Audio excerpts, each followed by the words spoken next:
The Shadows of Silver Sands. The summer of 1986 in Shorehaven, North Carolina, began like any other.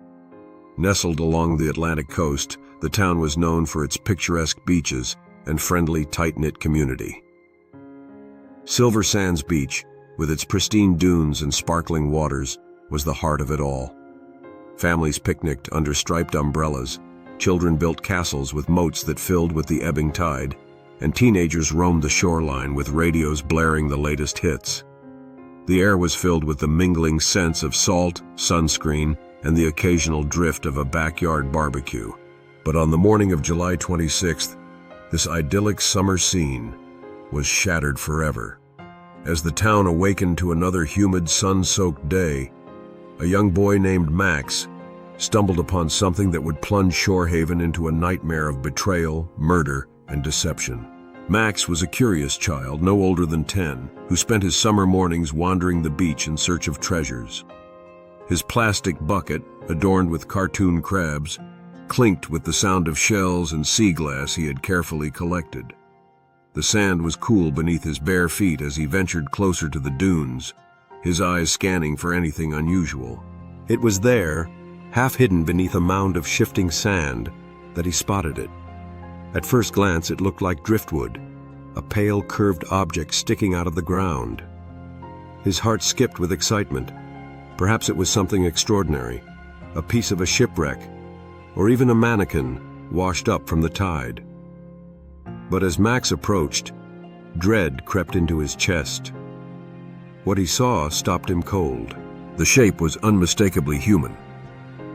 A woman's body lay crumpled in the sand, her head twisted grotesquely to one side, her face so battered it was nearly unrecognizable. Her neck bore deep, jagged wounds, as though someone had tried and failed to sever it completely. Her hands were gone, leaving behind horrifyingly clean stumps. Blood stained the sand around her, dark and crusted, evidence of a violence so brutal that it defied comprehension. Max's scream tore through the quiet morning air, sharp and piercing, drawing the attention of a nearby fisherman.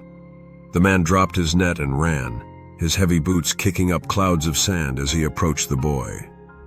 Within the hour, Silver Sands Beach was unrecognizable, its tranquil beauty marred by the flashing lights of police cars and the low murmur of investigators exchanging grim observations. Yellow tape cordoned off the area, flapping in the ocean breeze like a cruel mockery of the peace that had existed only hours before. The victim was soon identified as Diane Harper, a 36-year-old resident of Shorehaven. Her name was familiar to most of the town. She was a friendly face at community events, a woman with a bright smile who often volunteered at the local library. But as the police dug deeper into her life, they uncovered secrets that would reveal the perfect facade of Diane's life was anything but real. To the casual observer, Diane and Greg Harper seemed like an ideal couple. Their small, white, clapboard house sat just a few blocks from the beach, its picket fence trimmed with roses and its windows adorned with cheerful curtains. Greg was a steady provider, working long hours as a foreman at the docks, while Diane was active in the community, hosting book clubs and baking pies for charity raffles.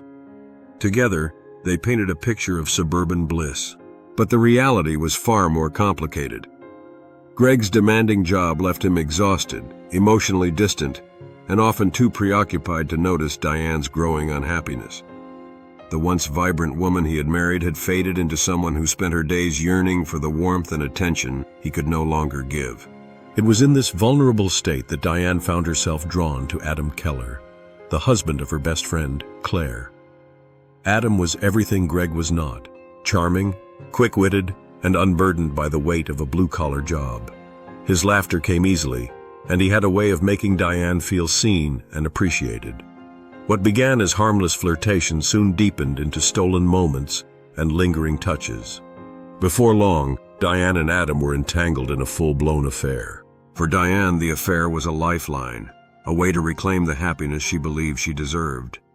But the relationship came with a heavy burden of guilt. Diane loved Claire as a friend, and the betrayal gnawed at her. When she discovered she was pregnant, the stakes grew impossibly high. She suspected the child was Adam's and began making plans to leave Greg, yet fear kept her paralyzed. She was trapped in a web of her own making, unable to move forward or undo the choices she had made. Greg Harper was a man of few words, a stoic figure who believed in hard work and quiet sacrifice. He had always loved Diane in his own way, though he struggled to express it. As the months passed, he couldn't ignore the distance growing between them. Diane had become secretive, her once open affection replaced with guarded glances and curt responses. Greg began to notice things that didn't add up. Long visits to the Kellers' house, late-night phone calls that ended abruptly when he entered the room, and an undeniable lightness in Diane's demeanor whenever Adam was near. Suspicion gnawed at him, turning his love into a toxic mix of resentment and jealousy. Desperate for answers, Greg confided in Claire, believing she shared his pain. Claire, ever calculating, listened intently, her soothing words hiding her true intentions. For Claire, Greg's vulnerability was an opportunity to tighten her grip on the unraveling situation. The two began an affair, though for Greg it was more an act of despair than passion. For Claire, it was a calculated move, another pawn in her game to maintain control. The night of July 25th was oppressive, the air heavy with humidity that clung to the skin. Inside the Harper home, the tension was palpable. Greg, his suspicions reaching a fever pitch, overheard Diane speaking softly on the phone. Her voice, tender and intimate, was a sound he hadn't heard directed at him in years. When Diane hung up, Greg confronted her, his voice tight with anger and hurt. "Who were you talking to?" he demanded. Diane hesitated, then lifted her chin, defiance glinting in her eyes. "I'm pregnant," she said, her words deliberate, almost calculated. "And it's not yours." The room seemed to tilt as the words sank in. Greg's chest tightened, his fists clenching at his sides. Diane didn't wait for his reaction. She grabbed her keys and stormed out, slamming the door behind her. Diane drove to Claire's house, tears blurring her vision as she poured out her heart. She confessed everything, the affair, the pregnancy, and her plan to leave Greg. Each word stoked the fire of Claire's jealousy and rage. For Claire, this wasn't just betrayal, it was war. That night, Claire called Diane, asking her to meet at Silver Sands Beach to talk things over. Diane, ever hopeful, agreed, unaware she was walking into a trap. The moon hung low over Silver Sands Beach, its pale light casting long shadows across the dunes.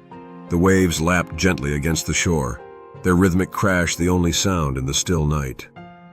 Diane arrived first, parking her car near the edge of the dunes and stepping out into the cool, salty breeze. She wrapped her arms around herself, a flicker of unease settling in her chest. The beach was eerily quiet, the kind of silence that made her pulse quicken.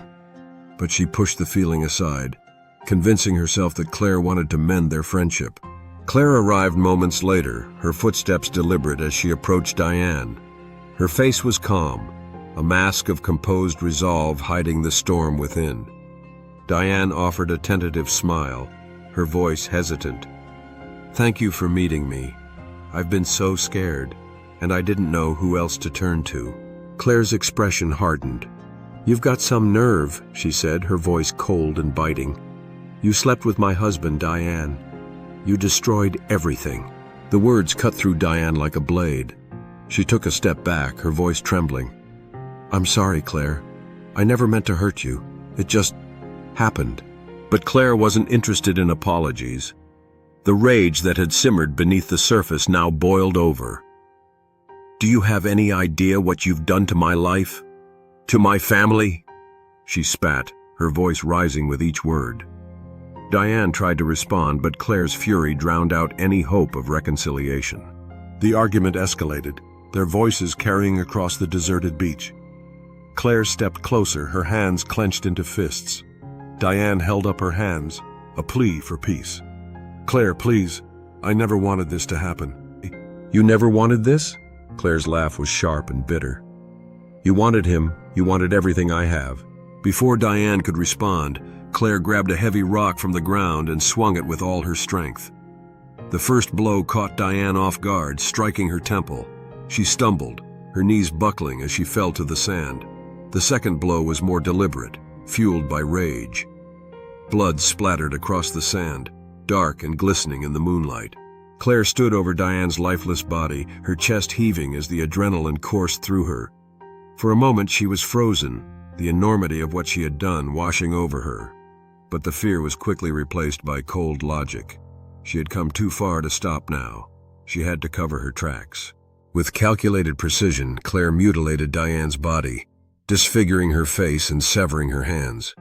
Each cut was deliberate, meant to obscure Diane's identity and delay the investigation.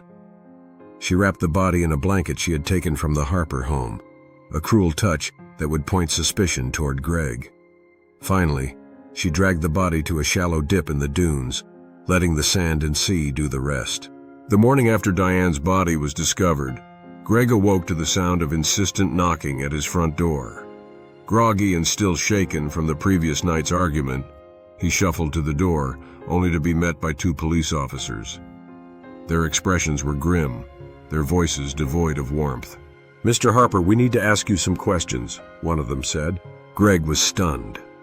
He answered their questions as best as he could, recounting the argument with Diane and her storming out.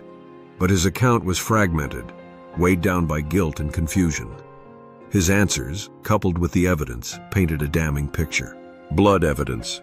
Investigators found traces of Diane's blood in the trunk of Greg's car, a discovery he couldn't explain. In reality, this was part of Claire's plan, but to the police it was undeniable proof of his involvement. The blanket. Fibers from the blanket used to wrap Diane's body matched those found in Greg's garage. Claire had deliberately planted the evidence to tie Greg to the crime. Witness testimonies. Neighbors reported hearing shouting from the Harper home the night Diane disappeared.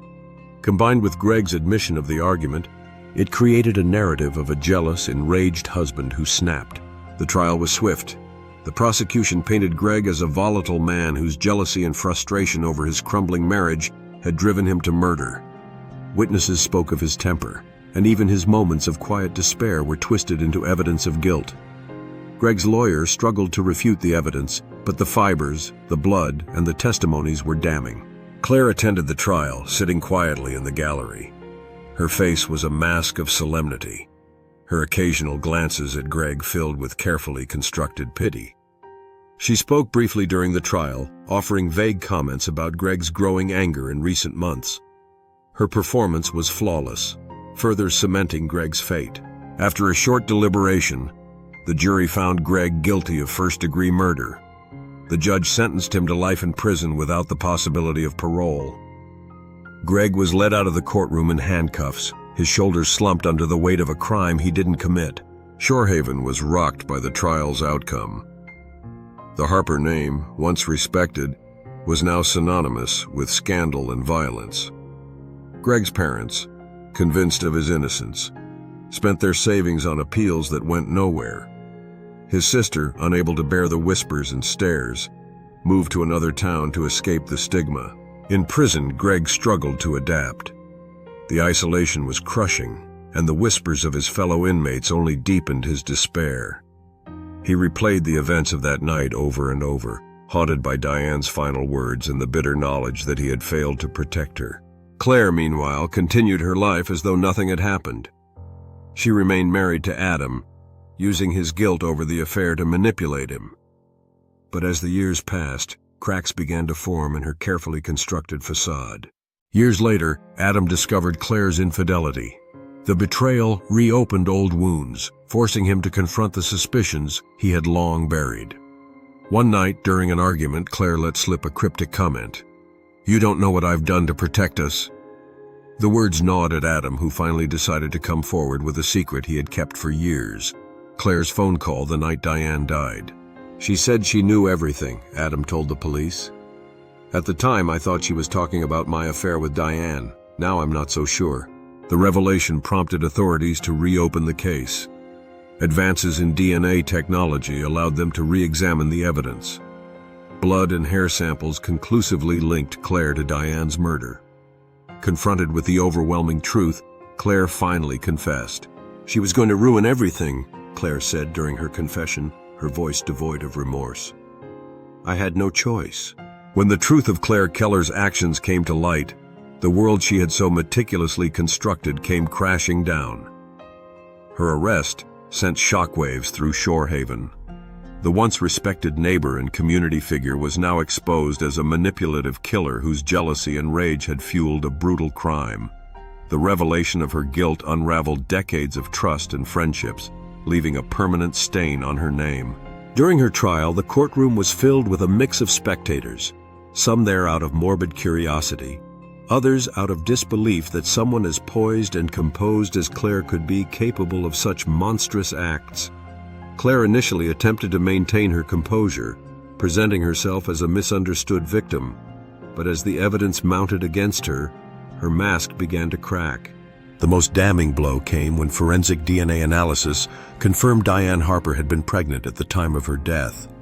For years it had been assumed that the child was Adam Keller's, a product of Diane's affair. But the test results revealed an unexpected truth. The baby was Greg's. The revelation shifted the entire narrative of the case, painting Diane not as someone fleeing a marriage, but as a woman caught in a web of betrayal and desperation, trying to find a way forward for herself and her unborn child. This revelation struck Claire hard.